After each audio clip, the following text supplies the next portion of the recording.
আজকে হলো 2025 সালের শেষ জুম্মা। যেহেতু আজকে জুমাবার তাই আমি মসজিদে চলে গেলাম। মসজিদে এসে জানালার কাপড়গুলো সরিয়ে নিতে শুরু করলাম। জানালার কাপড় সরিয়ে মসজিদের চারিদিকটা আস্তে আস্তে পরিষ্কার করতে শুরু করলাম।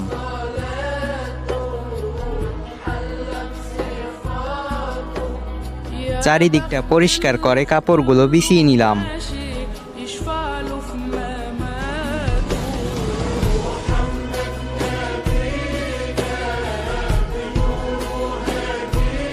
দেখো এই জায়গাটা কত সুন্দর।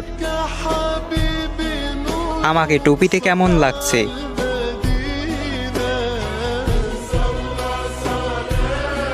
এরপর আমি জুমাবারের জন্য মসজিদের সবকিছু গুছিয়ে বাসায় চলে গেলাম। বাসায় গিয়ে গোসল করে পাঞ্জাবি গায়ে দিয়ে নিলাম। তারপর জুমার নামাজ পড়ার জন্য আবার মসজিদে চলে আসলাম।